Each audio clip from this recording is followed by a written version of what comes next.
Alexander, thanks for coming on. I really appreciate you taking the time to have a conversation with me. Would you mind telling us a little bit about yourself before we get started? My name's Alexander Waugh. I'm a writer. Well, most of my life I've been writing. I've written a number of books, one called The House of Wittgenstein, quite famous in America, one called Fathers and Sons. The Wittgenstein one was about the philosopher Ludwig Wittgenstein. I've been a music critic for quite a lot of my life. And I think the reason you've invited me to speak with you is because of my expertise on Shakespeare, and most particularly on the Shakespeare authorship question. I've been working on that for the best part of 15 years.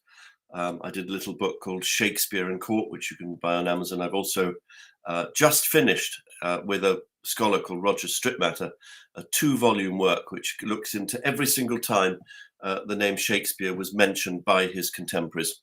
And if you look very carefully at those mentions of Shakespeare, you discover that everybody was perfectly aware at the time that it was a pseudonym. So that's been a lot of my work recently. I also compose music. I write little plays and generally mix about in the world of letters and historical literary scholarship. Cool. What was your work on Wittgenstein? What was that book about?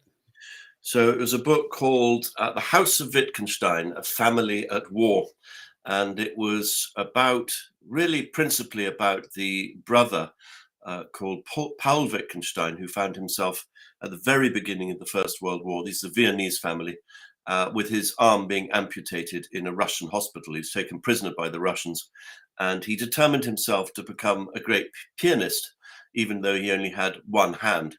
And he was the brother of, as I say, of a great philosopher, Ludwig Wittgenstein, who was his younger brother, and his 3 older brothers had all committed suicide.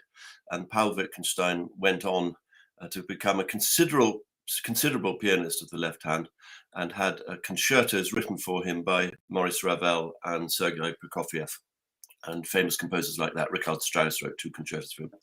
That's what it's about. Cool. I'm familiar with Ludwig Wittgenstein. I've done quite a bit of studying on his linguistic arguments and his attack on philosophy. It's quite interesting. Yeah, not always easy to understand. And Ludwig himself often couldn't understand what he was saying, and often had very clever people with him, and they went line by line through his writings and ended up with both Ludwig and the philosopher who was trying to understand it in total misery of misapprehension and misunderstanding. So I don't blame you if you didn't quite get it. So tell me more about Shakespeare, because this topic interests me for a number of reasons, specifically because there's a parallel argument from Jesus mythicists who think Jesus didn't exist. And so I'm really interested in establishing the methodology of how we come to believe that one particular person in the past did or didn't exist based on testimony. And so I'd like definitely to hear first, like, what is the methodology you use to establish that a person from a historical account did or didn't exist? What do we need to see to conclude they did versus what we need to see to conclude it's just a fabrication? Yes. So first of all, let's be absolutely clear. I'm never saying that William Shakespeare didn't exist. We have all those plays to prove that someone, or at least a group of people, were out there writing those plays. What the Shakespeare authorship question asks is William Shakespeare a pseudonym? And I answer with an emphatic yes. And what you call the methodology, which I would probably just call the evidence to support that, lies in a great many different places and a great many different types of evidence.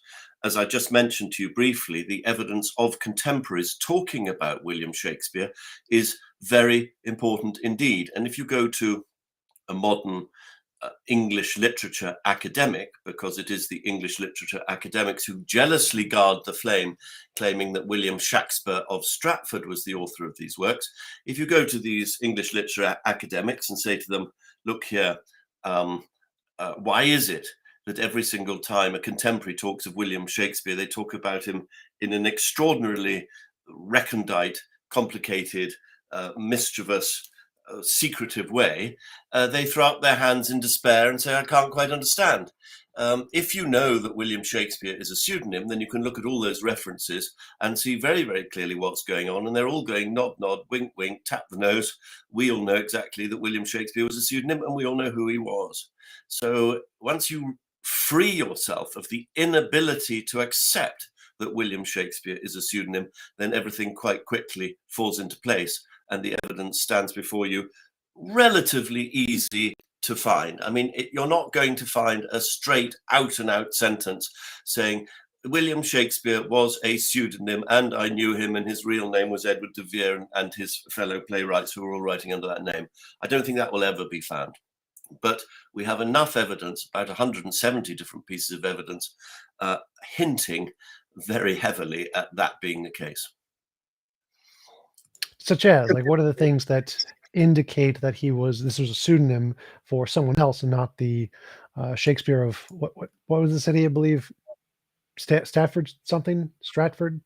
Yes. So the general belief is the foolish belief. It hasn't been properly investigated, and it hasn't been investigated because people block their ears and eyes and noses and throats to certain evidence because they're emotionally attached to the idea of William Shakespeare of Stratford. Now, there was a real man called William Shakespeare of Stratford. In fact, there were about 8 people called William Shakespeare or Shakespeare around at the time.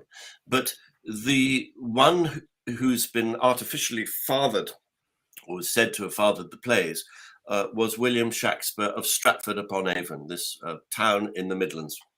Now, what do we know about him? We know about 70 facts, contemporary facts, and not one of those points to his being a writer during his lifetime or a poet of any sort. We know, for instance, that he lent some money to a certain person and was a bit unpleasant when it wasn't paid back quickly enough. We know that he had twins and he had a daughter, and when they were born. We know when he was buried, when he died, and various points that show him up really to be a businessman, a man with a bit of agricultural holding, but never a writer. And this is utterly peculiar because if you look at other great writers of the time, Ben Jonson, Michael Drayton, Robert Greene, one can go through a whole list of them, and you can find documentation that says this man was a poet, and you can find it on simple things like little bills. Ben Jonson, the poet, is owing so much money to someone else. But there is no contemporary evidence of any sort that William Shakespeare of Stratford was a writer, let alone the greatest writer ever in the history of the universe. So this causes a certain amount of dismay to those who would love to write biographies of him. I'm sorry.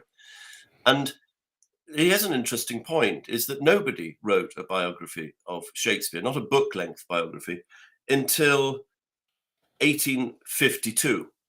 And that's rather peculiar if you think about it. And the reason they didn't is they couldn't find anything about him at all. And 4 years later, a woman called Delia Bacon, completed the first book-length biography of Shakespeare, saying that actually it was a pseudonym. So the arguments about it being a pseudonym or being the real name of a writer called William Shakespeare of Stratford are more or less contemporary, and they started really in 1852 or 1850s and have been going pretty well ever since. You might say, well, there's not much more to add, is there? What more can you add?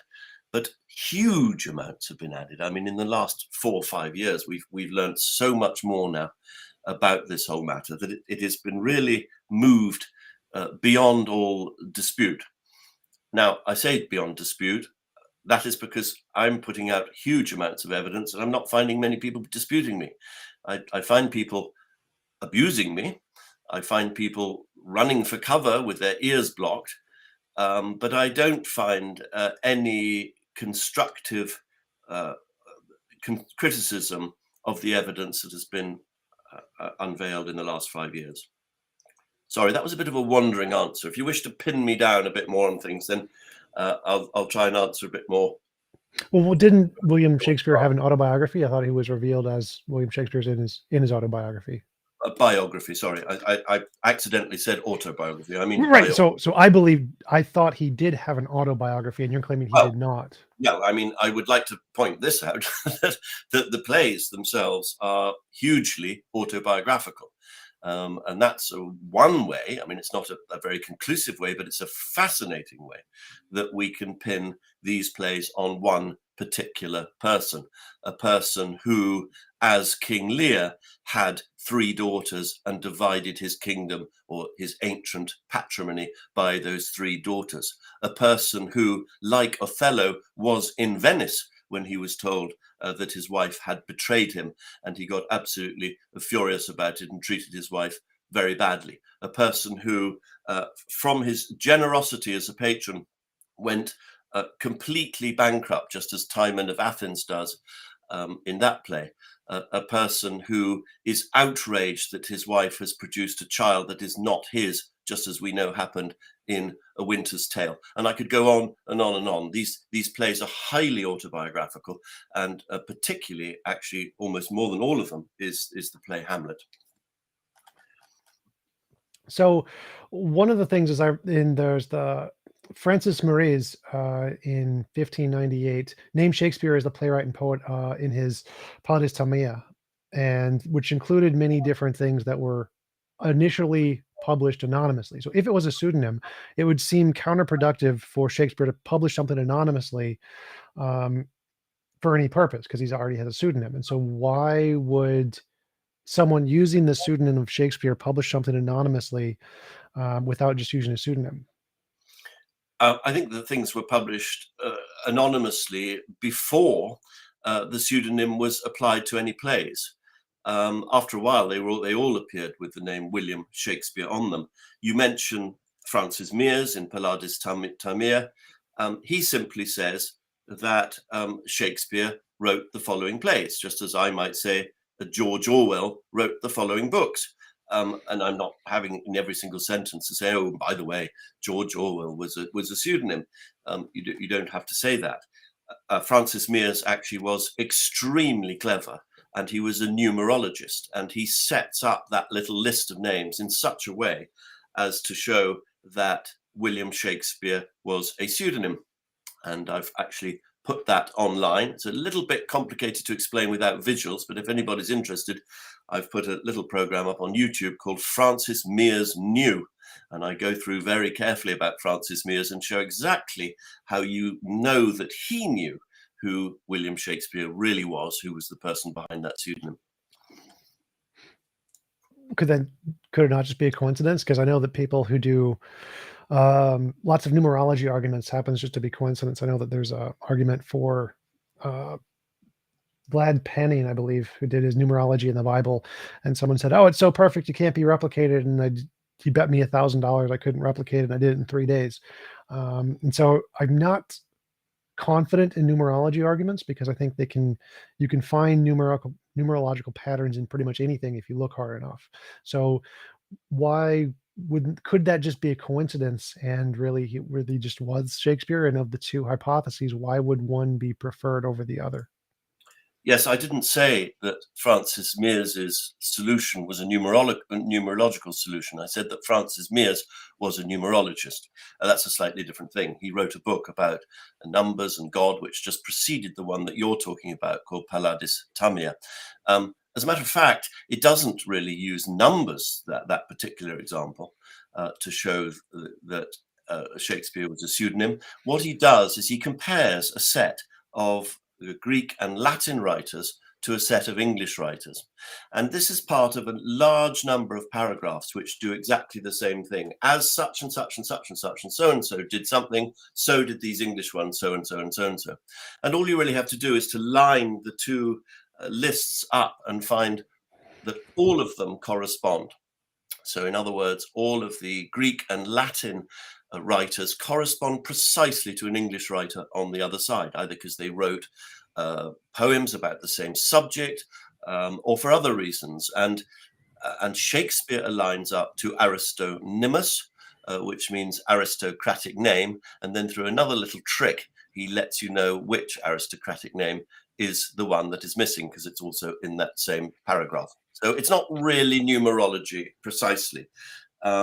Numerology is a bit more the study of numbers and their specific divine meanings. That numerology comes out of the ancient idea that God created the universe and everything in it using letters and numbers, and that letters are equivalents to numbers, and therefore you can divine meaning through letters that are attached to numbers and vice versa. So that's not quite what Mears was doing, though I appreciate your concern about numerology, and there's no reason one shouldn't be concerned with it. However, I would say that when something has been encrypted properly and sensibly, and in those days, it was always done brilliantly, and it's done in such a way that you really can't knock it down. And what we found, particularly with the Baconians, there was a whole lot of people who believed that Francis Bacon was Shakespeare, and they came up with the most absurd ideas, and trawling through the whole of Shakespeare's works, using numerology, using anagrams anywhere where they thought they could get away with it, and saying, oh look, this is an anagram of Bacon, and therefore Bacon wrote the plays. I'm talking about encryptions of a completely different order of sense and magnitude of these that are protected usually by a system of 3 times 3. So in other words, everything that is stated is 3 times corroborated. Bit complicated to explain, but as I say, this only happens twice, I would think, in 170 different contemporary allusions to Shakespeare. So it's not as though I'm pinning my whole argument on that kind of decipherment. Yeah. So like, what exactly is encrypted? Where are you getting the encryption from? Is it just patterns in letters in his writing somewhere, or like is there actually some kind of a cipher somewhere that you can has some hidden message? As I say, I'm not deep into encryptions, but I have decrypted one thing that is utterly spectacular, and that is the dedication to the Sonnets of 1609. And long before I came along and fiddled about with it and worked out exactly what it was doing, people were saying this must be encrypted. And the reason they say it must be encrypted is, you could look at this and in 5 seconds say there's something weird about it. First of all, the English doesn't make sense. It's set into words in 3 triangles, upside down triangles, and there's a conspicuous dot between every single word, and there are dots and hyphens. And well, I could get it for you. I might know it by heart, I might not. To the only begetter of these ensuing sonnets, Mr. W.H., all happiness and that eternity promised by our ever-living poet wisheth the well-wisheth adventurer in setting forth. I mean, already that's hardly English. Now you look at it and you see how it's capitalized and set into 3 triangles. I'm talking about this 3 times 3. And what I found in it is more spectacular than any single bit of de-encryption I think that I've ever come across. And you've got to remember that cryptology now is mainly to do with computers, but cryptology then, before you had computers, was to do very often with the written word and different ways of concealing messages within the written word. And all I can tell you is that little bit of what sounds like prose that I just said by heart to you, it didn't make a lot of sense. When you unravel it, it tells you not only who Shakespeare was, which most people have already guessed anyway, it tells you which city he is buried in. It tells you which part of that city, which church within that city, which part of the church within that city. And you only have to flip the front page and it tells you the exact spot within the part of that church within that city where he's buried. Not only that, it actually tells you what the first 18 sonnets at very least are all about. And all of that is encrypted in that little thing I just read out to you. So it is highly spectacular when you get to it. And if I were to die tomorrow and on my deathbed and anyone said to me, well, what have you achieved in your life? I'll say, well, I think, with all honesty, the greatest achievement of my life was to decrypt that and to discover that the real Shakespeare was buried, guess where? Smack underneath the monument to William Shakespeare that was placed there in Westminster Abbey in 1740. And when I discovered that, I tell you, it was just the most extraordinary thing to discover. And as I say, no one has been able to knock it. And I think I've had Quick question: have you had it checked 1,000 by? views on. Well, have you had it checked by a cryptographer? Because I know there's people who are actually. Well, I've had mathematicians look over it, and it always gets so silly at that point. You know, we're talking about so the question to ask the mathematician is, what are the odds of this thing being here unintentionally? It's not a very good question, and you get a very, very stupid answer, which is 0.00076 times 10 to the minus 13. Well, I mean, that's such a remote chance it may as well be zero, but it doesn't impress me. You really have to see the thing itself to understand that how it works and how it appeals to the common sense of any intelligent person, to see that it is completely bulletproof. Now, if any of your listeners or whatever are interested in that, I've put up a video online called The Incalculable Genius of John Dee. And in that, I just go through it in a quite easy and light way. And you can see how it works. And I will defy you or any of your viewers to give me a sensible reason why that isn't really 100% a strong case. But Well, as I say, you know, decrypting is not the major part of my work. I just happen to be very proud of that because it was incredible, and I leant on the shoulders of others who had kind of started and wriggled around with this thing and saw there was something very odd about it. I mean, there was a man called Alan Green who about 6 or 7 years ago discovered some extraordinary geometry that was hidden on the title page of the Sonnets. This is the same thing that I was talking about, the dedication of the 1609 Sonnets. And he didn't really know what that geometry was, but there it was, and it was completely irrefutable, and it was mathematically there, and it consisted of 4 right-angled triangles making up a perfect circle with a diameter shared between all of them, and that was there on the Sonnets title page, and that really was utterly irrefutable. Nobody can say it's not there because it just is, and he got it just by joining dots and line ends that are pretty kind of obvious when you look at the page. They're things, not mad things like the middle of a letter S or something. It's a specific dots and line ends on the page, and there's that hidden geometry. Again, it's you can't argue with it. Now, what bearing does that have on the authorship? Well, it does have a bearing, because if you come down from the P of Shakespeare's, it goes straight through the center of this extraordinary circle that was discovered and forms a Chi-Rho symbol of Christ, not someone I know you approve of necessarily. That's not the point. And that symbol of Christ points at its 4 corners to the name of Shakespeare, the real name of Shakespeare. It says, by God and this man's name. And that, again, you're dealing with pure geometry there. It just looks a bit babyish when people sit around saying, oh, well, it could be a coincidence. I mean, really, you have to look at it to understand why it couldn't.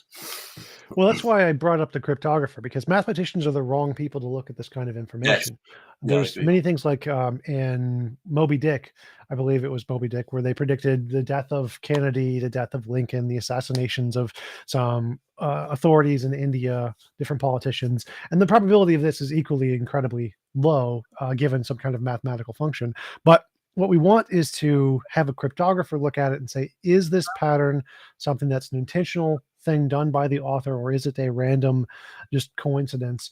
And cryptographers have very good educated methodologies to distinguish that.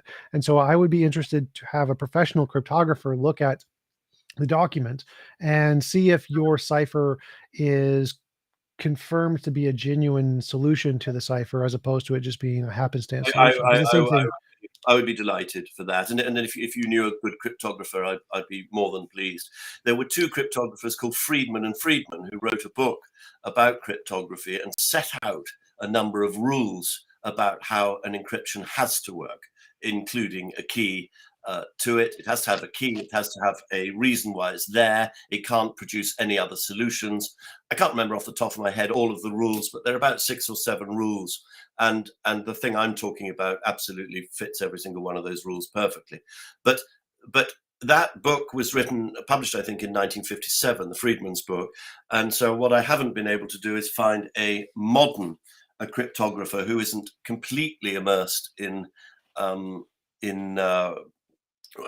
computer cryptography and would take an interest in this. But if you or any of your listeners knew a cryptographer or knew of one, I would be absolutely over the moon to have it properly looked at by a cryptographer.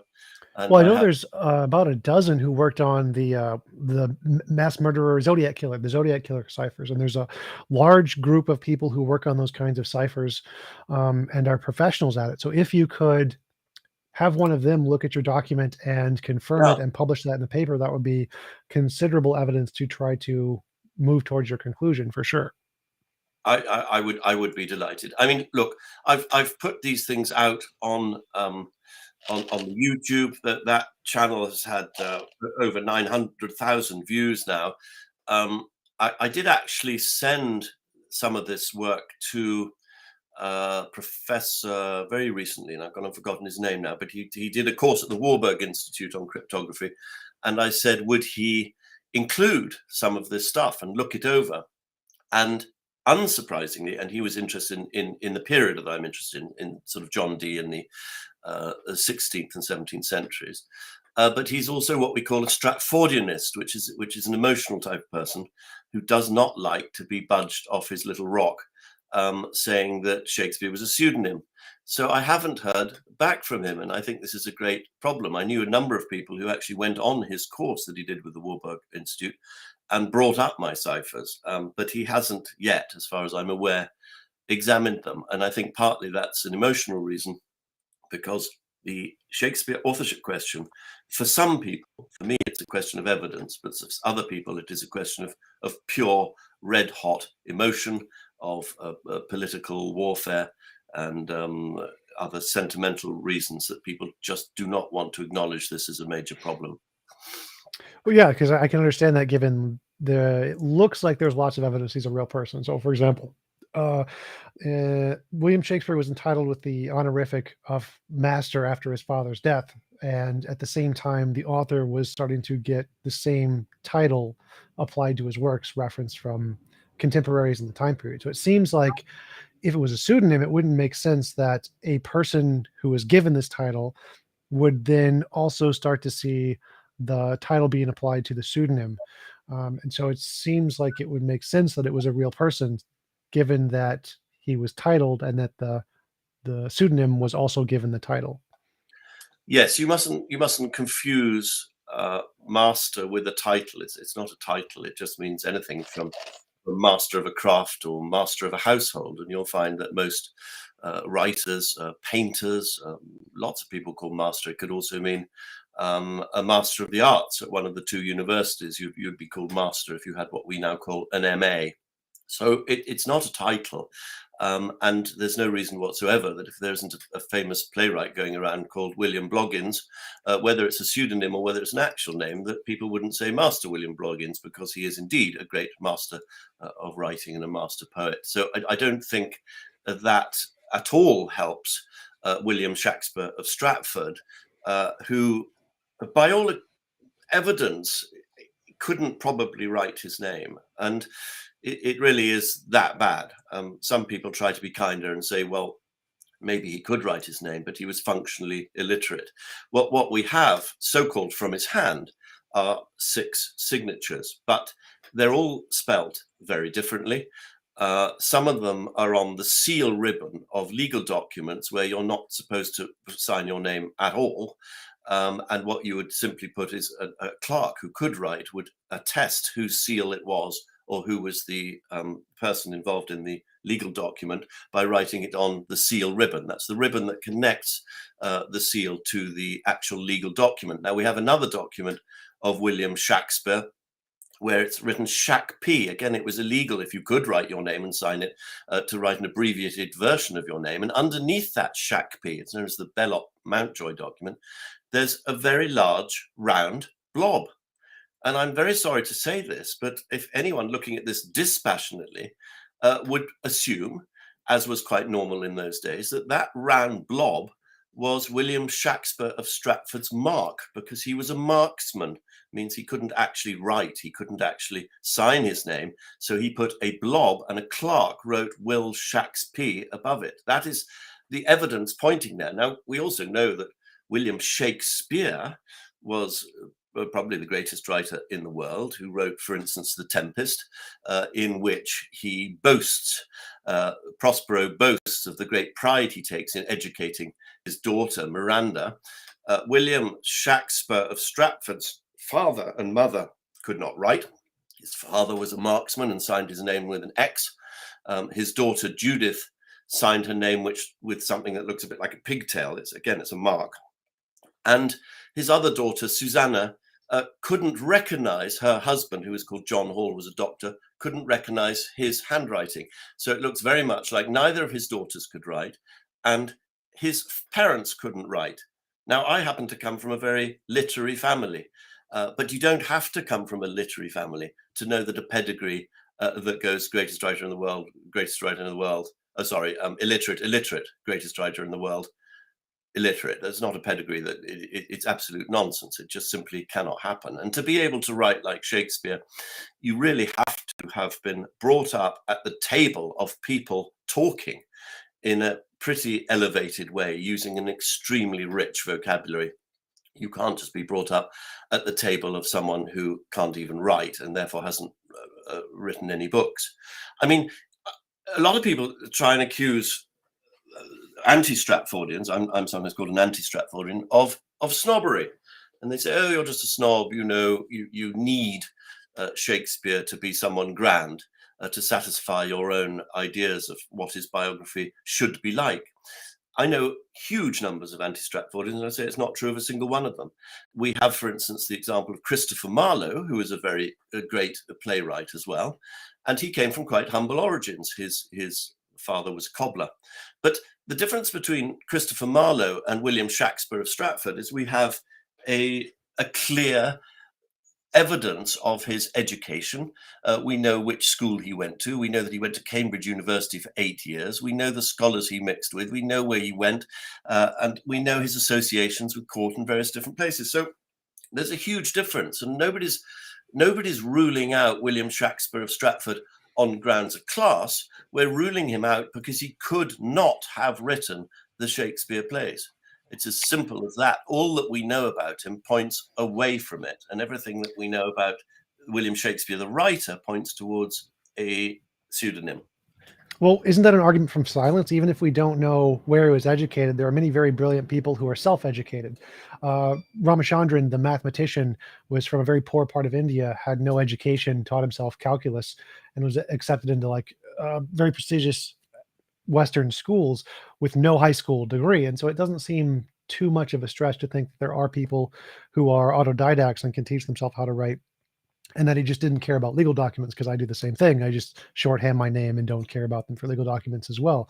So it doesn't seem like too much of a stretch to think that he would have used a mark or shorthanded his name on legal documents, but was still able or capable of writing. So why would that not simply be an argument from silence, that because we don't have evidence of his education, therefore he didn't do it or something? Well, I mean, you've just given me an argument from silence yourself. You gave me an example of someone who you said was an autodidact and was totally brilliant, and you obviously got the evidence for that somewhere. We do not have the evidence that William Shakespeare of Stratford was an autodidact. No one says it, and there's lots of people talking about William Shakespeare, the writer, and nobody says. Well, yet, whereas they do with Christopher Marlowe, they say, "Oh, he's a cobbler's son."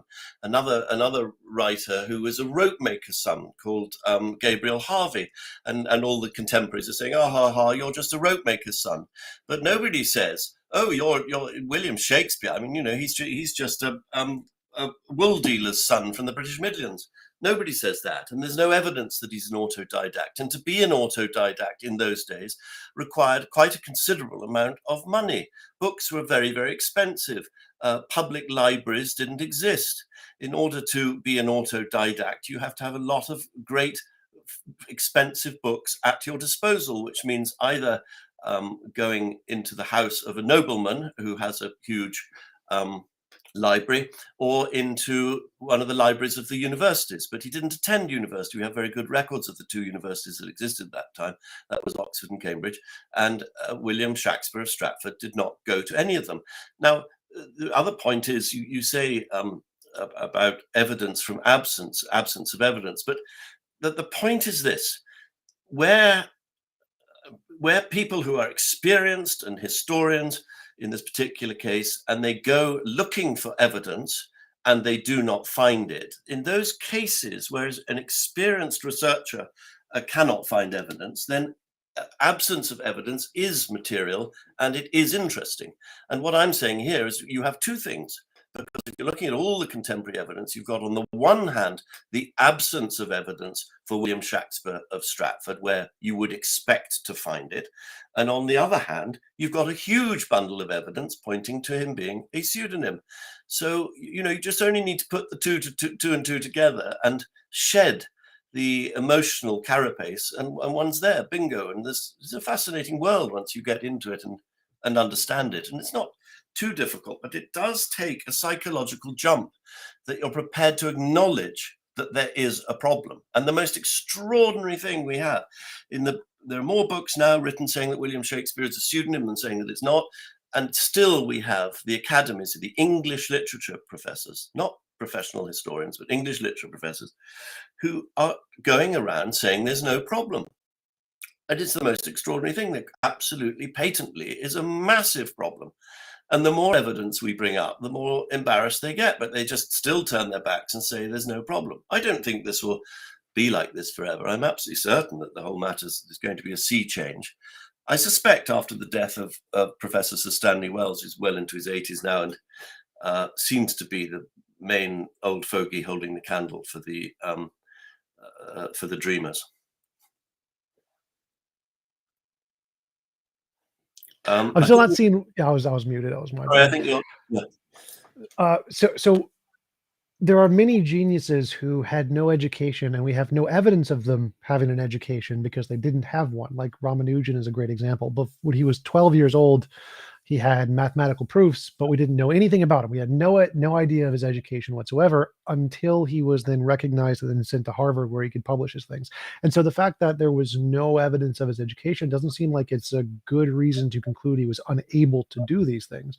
It's hard for me to grasp that as a strong argument against the case that the Shakespeare from Stratford was the author simply because he didn't have the education of another author that you're more plausibly would be able to write those things. It seems like hang on. I'm not saying simply because that. This is one strand of argument, but I'm happy to continue talking with you about that one strand.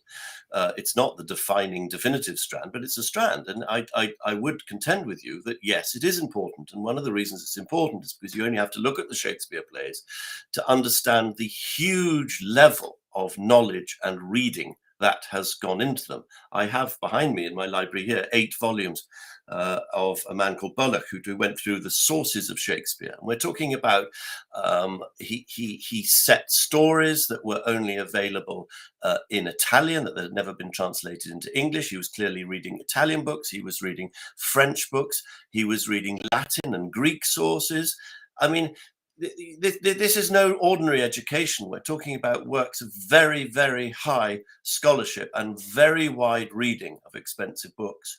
And to be very honest, to say that William Shakespeare of Stratford, who, by the way, left a will with not a single book in it, when books were very valuable things and you would normally leave them in your will or at least mention them, that no book has ever turned up that belonged to him, whose father and mother and children, as I say, could not write. And he's sitting there in the British Midlands, retiring from London stage, or so we're told, and going to live the life of sort of Rotarian burgher, that this man had read and assimilated all of these extraordinary erudite sources without a single person amongst the scholarly or literary community at the time recognizing him as a poet and scholar is beyond belief silly. I mean, we're getting into silly land, you know.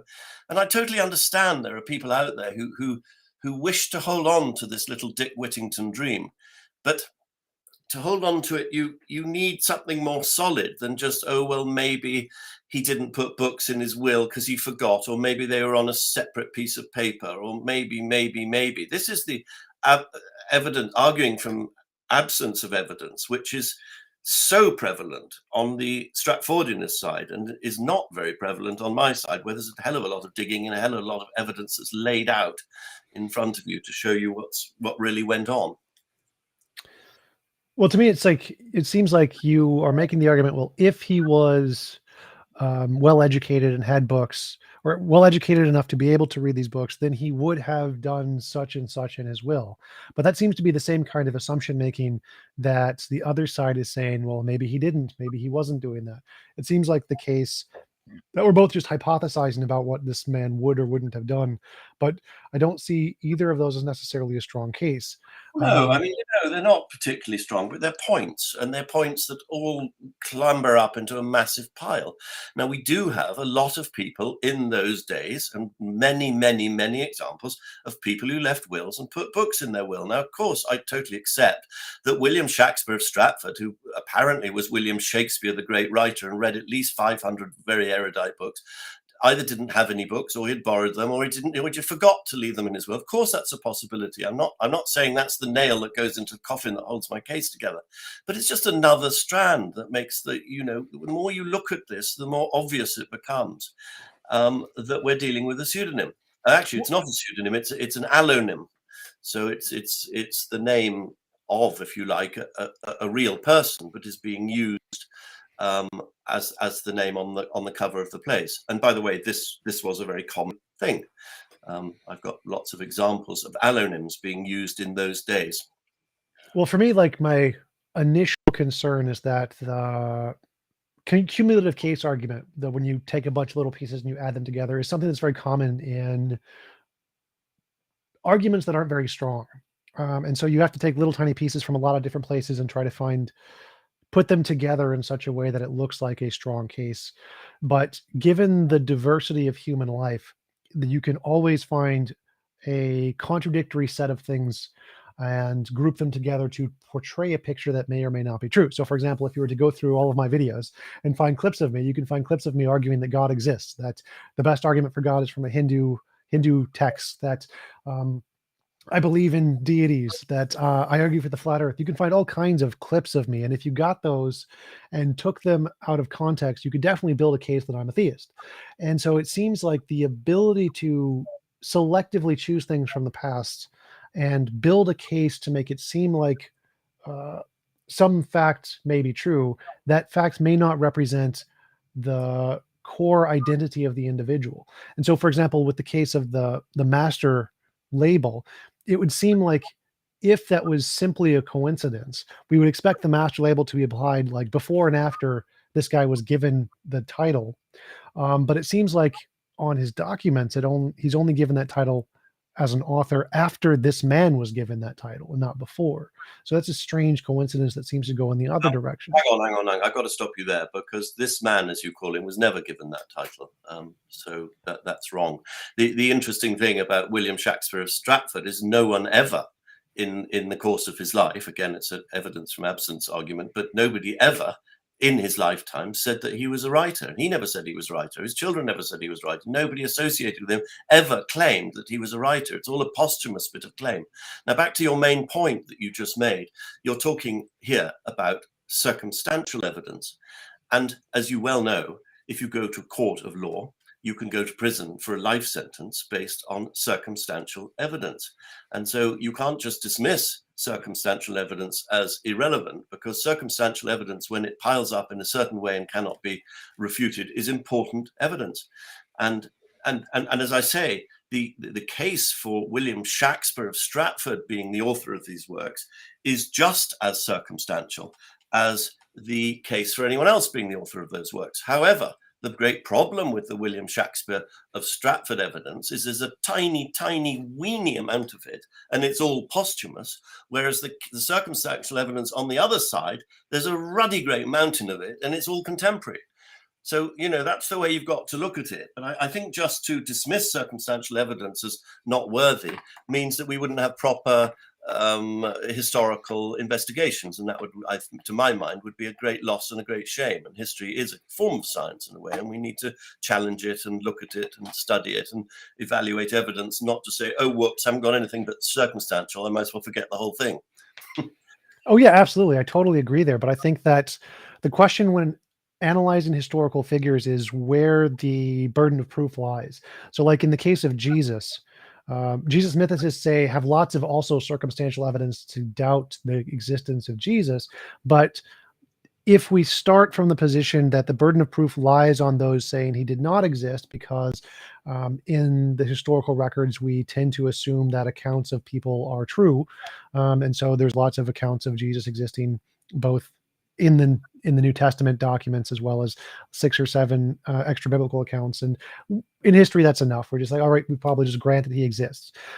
But if you then say that the starting point is unfair because of some circumstantial evidence doesn't seem to be sufficient to be able to displace the burden of proof. You need something more than that, because if we accepted that this criterion, then it seems like we could doubt the existence of many, many historical figures that have even less evidence of their existence than Shakespeare does. So if we were to accept this set of criteria, don't you think we could essentially dismiss many more authors as being pseudonyms or fake or somebody else? And if so, do you think that this criterion is risky to adopt from a historical perspective? Well, look, I take you to be a clever man, but I may have misunderstood the line of your questioning there, because it didn't seem to me remotely sensible, I'm afraid to say. What you seem to be saying, and please correct me if I'm wrong, is that if history, whatever that might be, has established, whatever that might mean, a certain fact, and someone else comes along after the case and says, actually, this fact is wrong, then it is entirely up to the person who came along latterly to prove his case. And until you're satisfied that he's done that, you're going to stick with the original, however wrong and however silly that original might be. I mean, I am constantly saying to the Stratfordianists, come on, guys, wake up, pull up your sleeves and prove your ruddy case if you're so keen on it. I even went so far as to offer £40,000 to the Shakespeare Birthplace Trust to stand in front of a court of neutral judges and prove their case that William Shakespeare of Stratford was a writer, let alone the one who wrote Othello and Lear and Macbeth, just any writer, that he wrote a single poem. And of course, they wouldn't do that. And I offered this to the Shakespeare Birthplace Trust. They are a charitable or educational institution that is set up to further the cause of William Shakespeare of Stratford. And they would not take £40,000 to stand in front of a set of judges to make their case. So that's how weak it is. That's how bad it is. And what I'm up against is not people, like you're trying to do now, but trying to rationally unpick some of the things I'm suggesting. I'm not up against that. I'm up against people who are simply blocking their ears and running away in terror because they know they're wrong and their whole house is built on nothing but quicksand. And that's where we're at the moment. So until they can come out of their little hidey holes and either admit that they've got it wrong or properly defend, which I know they can't, because of course I know all the evidence for and against William Shakespeare of Stratford, and I wouldn't be sitting before you arguing about it if I thought they had a single point that's worth having in their case. Well, £40,000, I could definitely get you some debates with professors. That's more than enough. I don't know about. I had a debate with a professor. You can watch that online if you want. I had a debate with Professor Sir Jonathan Bate, who's the Shakespeare professor at Oxford University. And if you can bear to sit through the long debate we had and watch the voting at the end, you'll see it was a public debate, and I completely crushed him.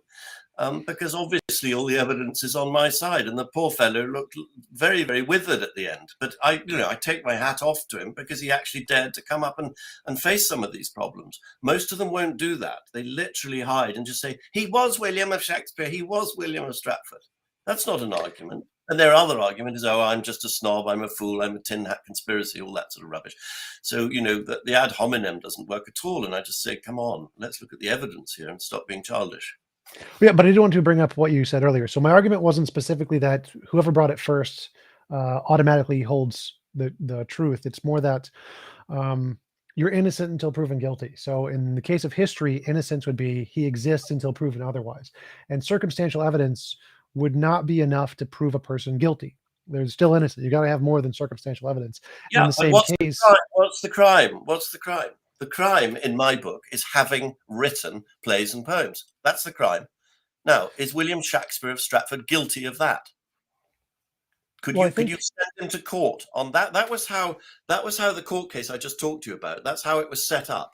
So there were going to be a neutral panel of judges who were real legal judges, and there was an artificial idea of a crime. The crime is he wrote plays and poems, and he stands in the dock accused of writing plays and poems. So can the prosecution, i.e. the Shakespeare Birthplace Trust, convict this man of that crime?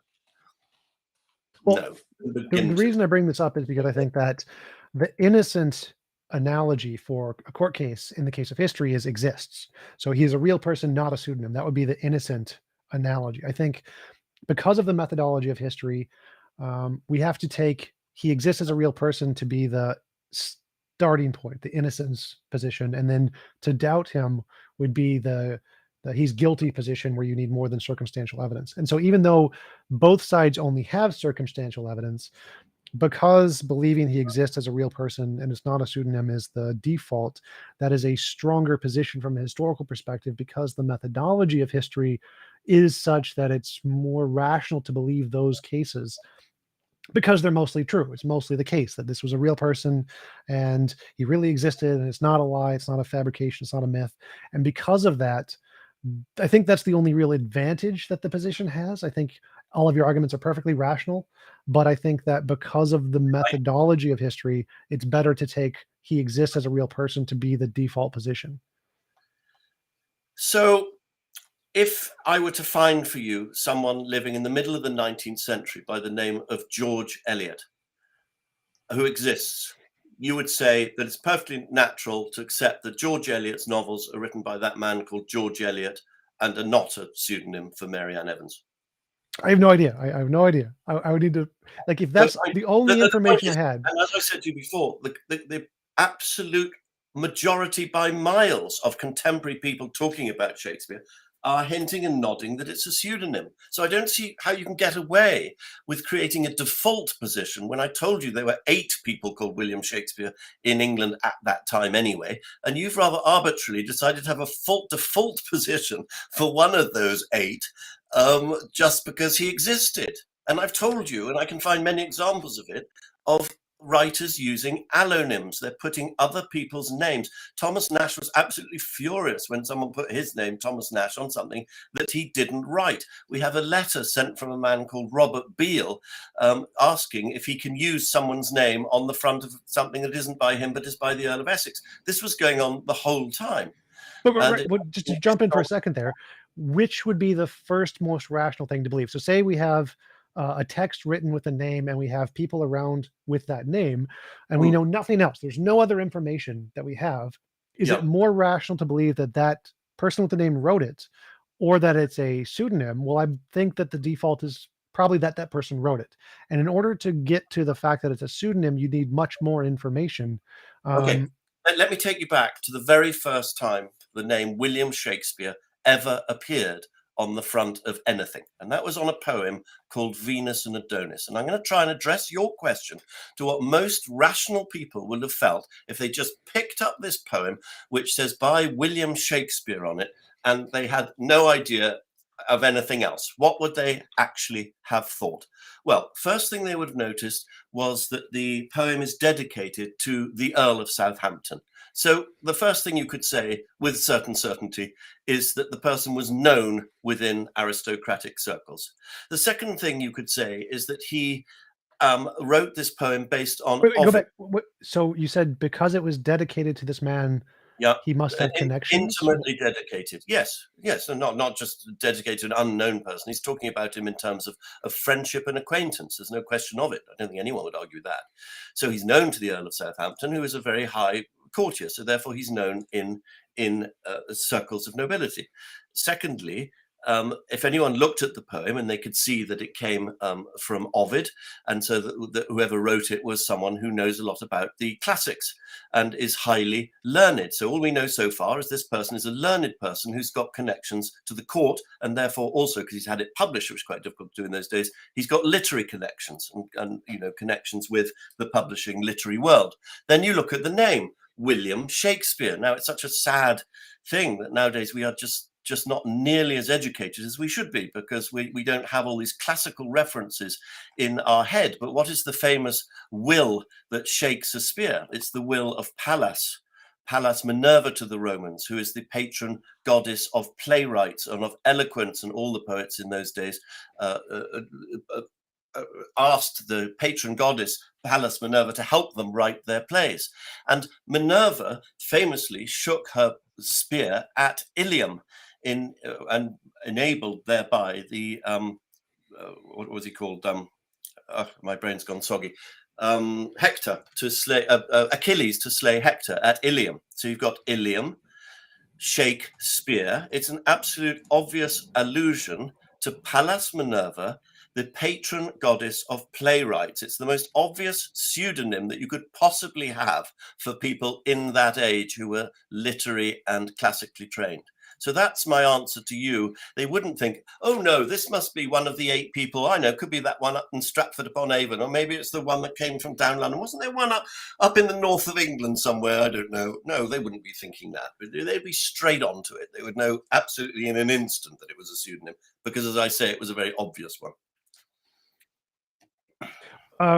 Just to clarify, wasn't the first work of Shakespeare the Richard III? No, the first published work of Shakespeare with his name upon it was Venus and Adonis, published in 1593, though it is thought that some of the plays predate that. Sometimes some people give dates of 1588, 1589 for some of the plays, which were not published under the name Shakespeare. The first plays published under the name Shakespeare didn't happen until 1598 or so. My view of the whole matter is that they were written a hell of a lot earlier, and some of these plays were actually written in the 1570s and 80s and were greatly revised during the 1590s. Gotcha. We have a few questions from the audience. Oh, yes. Rudolph asks, if Shakespeare was a pseudonym, why do the vast majority of scholars believe it wasn't? They readily admit he didn't write everything in the plays, so they aren't protecting him. Yeah. So the vast majority of scholars agree that it was a pseudonym, but not in the way I do. So what the vast majority of scholars say is there was a man called William Shakespeare, or they sometimes call him Shakespeare. Funny enough, in the 19th century and all before, he was always called Shakespeare, because that's how he actually wrote his name. But they say this man from Stratford-upon-Avon wrote these plays.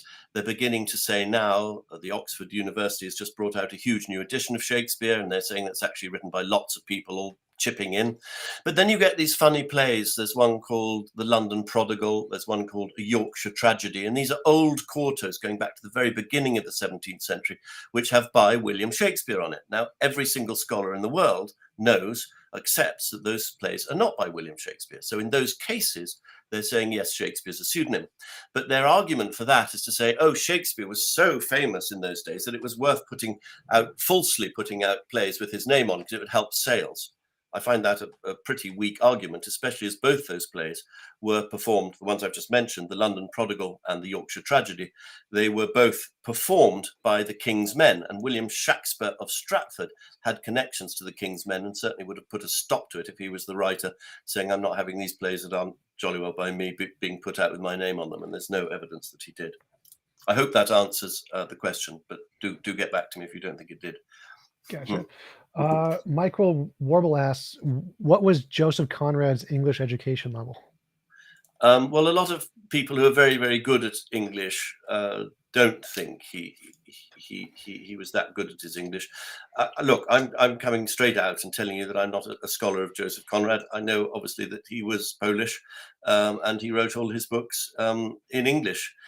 I think if you're really good at English, you kind of sense that they're not quite up to it. But I'm not sure what the correlation is here, because we know a lot about Conrad. We know how he got to where he got. He was at Greenwich, I believe, working for ships, and so To my mind, I can't see, but maybe the person who's asked the question would like to clarify how that particular question connects to the Shakespeare authorship question. But Gotcha.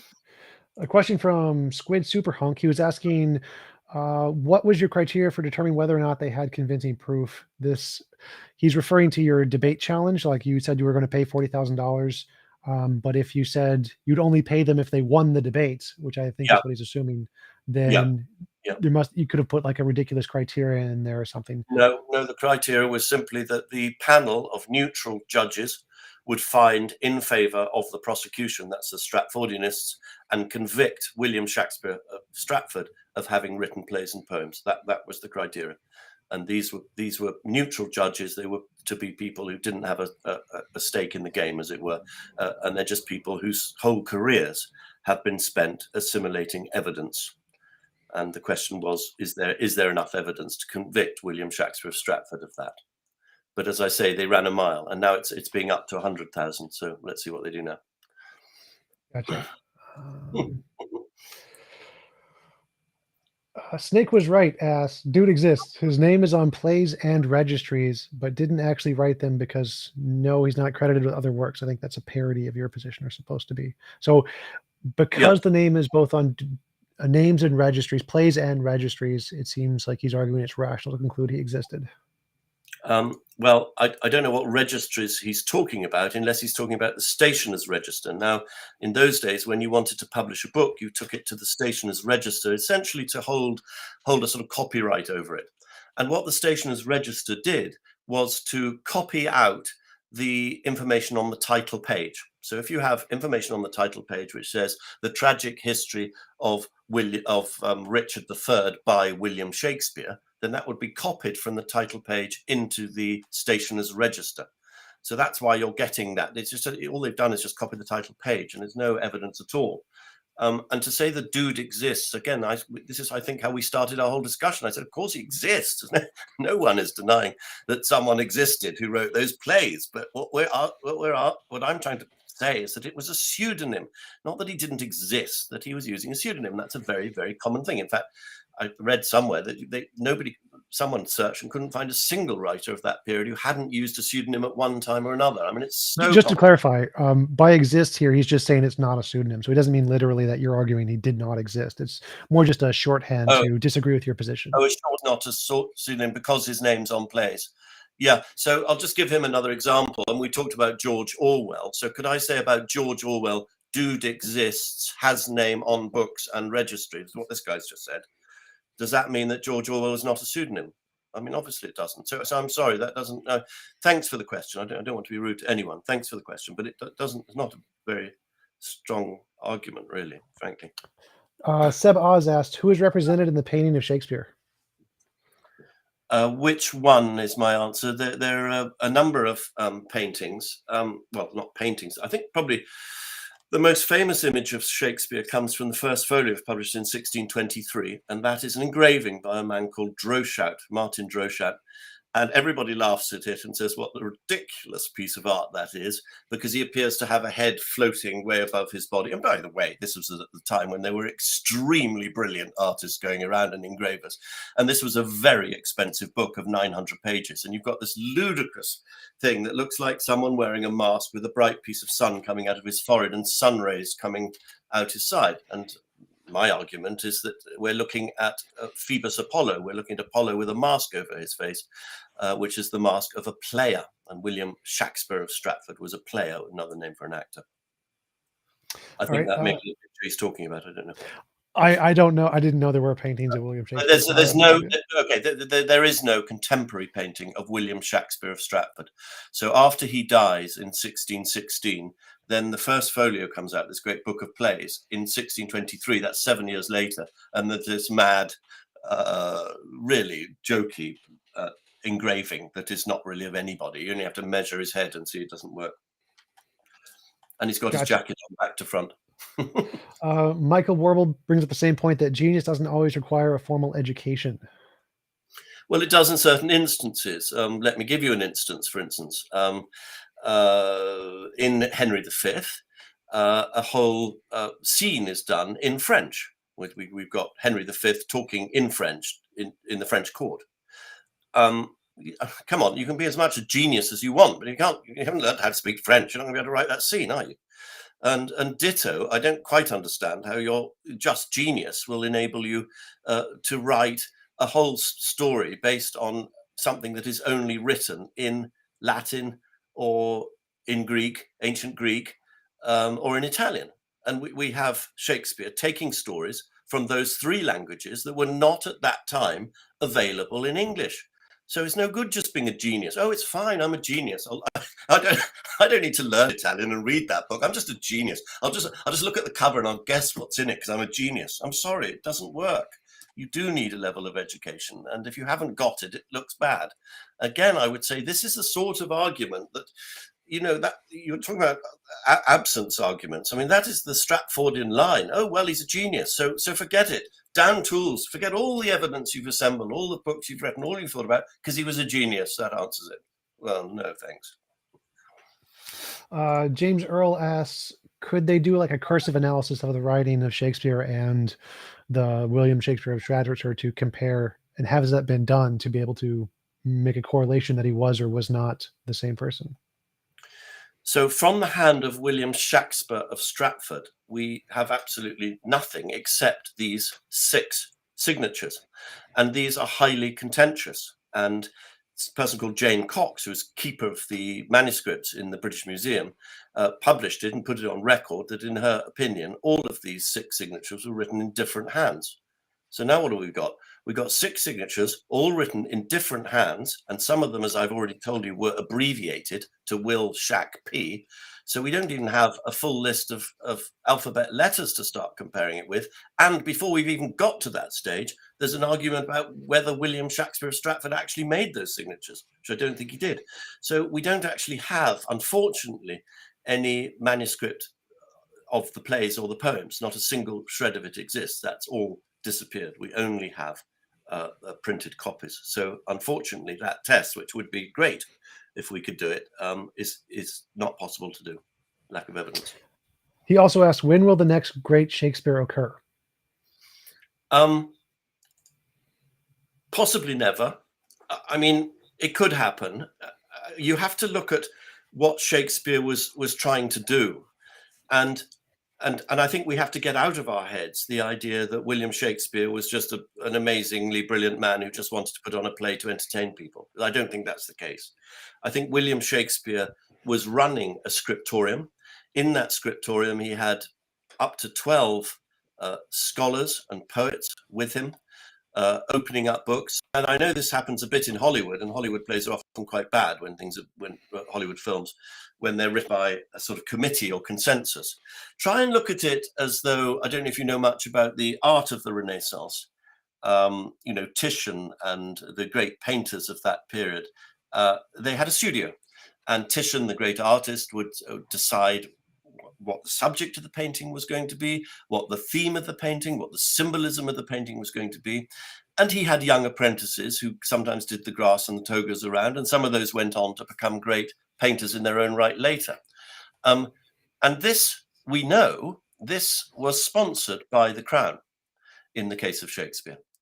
So, and one of the purposes of it was to elevate the education, the soul, the mind of the British people, English people. And so when will the next great Shakespeare occur? I think you would have to start with all of that premise that you've actually got a team of people led by an extremely brilliant person whose wish and purpose is to elevate the soul of mankind through scholarship, education, etc., etc. So in the present situation, we're not going to have another Shakespeare, guaranteed. Gotcha. Udolph asked, the Beatles had a song in French but don't speak French. They had a friend who translated it. Would it be possible that Shakespeare could have had someone who was educated who knew Latin? Because you mentioned, since he did write his first book, he was very well connected, that his connections could also have a translator for him, and he didn't write these directly in these other languages. Again, I'm not saying that's impossible, but there's absolutely no record that French scholars or French speakers or Italian scholars or Italian speakers sat around with Shakespeare translating all these things. It would be a highly inconvenient way of doing it, to take whole Italian books and say to Shakespeare, oh, there's this story here from this Italian book, might make a good play. Oh, right, will you translate it all for me first? This guy's supposedly a jobbing actor running a sort of not very well paying farm in the British Midlands. I mean, is he really hanging around with all these people? Wouldn't it be more convenient to actually have a playwright who read these things, who loved them, who saw the purpose of it and went straight to the heart of it and understood how to turn this into a play, rather than have to go have this actor being read to and translated for? Seems very, very rum to me. That goes into the next question, actually. Chemo asks, written works get interpreted and spread by word of mouth in all cultures. It's not improbable that Elizabethan English fellow would have known the Bacchiacco tales and other popular stories, and so he could have heard it through it being told word of mouth, and that could have made him equally as inspired without actually having someone translate it and write it down for him. Well, unfortunately, we know that he looked at the actual text. So, you have actual parts in the plays that correspond identically to sentences in Italian, in some of these Italian plays, and Bandello and other people. So, no, so we know, and I think there's no dispute among the scholarly fraternity that he actually knew these works and knew particular sentences of them. So just a sort of recap of the overall story would not have sufficed to write the plays in the way he did. I'm talking about the ones that were taken from foreign language sources. Peter asks, Ben Jonson wrote that the engraving was a good likeness of his friend Shakespeare. Well, Ben Jonson actually said, look not on this picture, read his book. Now, I don't know how you interpret that, but to me, it's saying the picture's not doing the job, read the book. There's something a bit wrong about the picture. So he didn't say good likeness. And I see that the questioner there, Peter, went, and with no disrespect to you, Peter, we've done something a little bit naughty. You've gone and put quotation marks around good likeness, as though Ben Jonson used the words good likeness. He didn't, and I suspect you know that. So you must ask the question again and take those quotation marks out of it. And as I say, you get the answer that Ben Jonson said, look not on this picture, but on the book. All right, and last question from James Earl. Who do you think has come closest to being as literarily proficient as Shakespeare? I think Shakespeare stands a good head and shoulders like a colossus above pretty well anyone else, but then again, as I say, I think it was a sort of team effort, but it was a very brilliant team, and then there was a lot of mending and correcting afterwards. So it was a very interesting process that happened. I'm not a huge student of all the great writers in the world. I am a huge student of my own grandfather, because I'm actually currently editing 43-volume scholarly edition of his complete works for the Oxford University Press. And he was Evelyn Waugh. Some of your listeners might not know who he was, but he wrote a lot of novels, most famous perhaps being Brideshead Revisited, but lots of other ones. And he, because I know so much about him and his techniques and so much about Shakespeare and his, I find it quite easy to spot the similarities. And the similarities are a great love of language. I mean, absolute worship of language as this very, very powerful tool. It's also the ability to see real life, people yourself, and put them through a kaleidoscope and turn them into fictional characters, so that you're not really inventing that much, but what you're doing is reassembling from your own experience and your own life. These were very, very similar, but the great difference, of course, was that William Shakespeare was a poet and Evelyn Waugh was a novelist. But you see in both how genius works and how it assembles great works of art. But I'm not saying that Evelyn Waugh's on the level of William Shakespeare, but I'm just saying I do appreciate and understand a great lot of parallels and similarities between those two writers over the centuries apart. Awesome. Thanks. We've been going for a little over an hour. I really appreciate you coming on. It was a great conversation. Do you want to give any links or references where people can find more about your work? Because we started off the conversation about cryptology, which I did say to you is not my biggest thing, but I am very, very excited and proud of one bit of cryptology. I would love the curious listener to this to visit my YouTube channel, which is just called Alexander Waugh. and there you will find a YouTube video called The Incalculable Genius of John Dee. And John Dee was the sort of wizard, mathematician, clever clogs around the court of Queen Elizabeth. And in that, I show, in the simplest way I know how, this unbelievable decryption of how we know where he was buried. And of course, there we haven't mentioned on this who I think Shakespeare is, but I'll leave it to anyone who watches that, and it gives one fantastic proof, I would say, of the fact that I'm right. And then if you explore that a channel, I've got a whole playlist, a whole series of ones called Who Knew, and I take different people. A lot of them you won't have heard of. Ben Jonson's obviously quite famous, but a lot of them, they'll be meaningless names to you. But, you know, John Cook knew, so-and-so knew. And in each of those, I take a contemporary of William Shakespeare and show the evidence that that contemporary knew that William Shakespeare was a pseudonym, and they knew who was using that pseudonym. And they're just quite fun to explore those. You only need to get through 2 or 3 and you'll be convinced. But, you know, you can go through the whole lot and just have fun with it. It's terrific fun. That's the main point. Yeah. Peter wanted to jump in last. He said the actual quote says "hit his face," indicating that Droeshout, the artist, had captured Shakespeare accurately. No, I'm very sorry. You've got to read the sentence properly. He says, if the graver had hit his face as well as such and such, I haven't got it in front of me, but it's an if clause. It's not saying he brilliantly hit his face, and he certainly didn't say that it was a brilliant, perfect likeness. I mean, you're pushing meaning a bit hard there, I think. But anyway, Gotcha. Thanks for coming back. Absolutely. Thanks for coming on. I really appreciate it. And I hope you have a wonderful rest of your day. Thank you very much. It was an honor and a joy, and good luck with all your programs and machinations and whatever you're up to. Thank you. Bye. Talk to you later.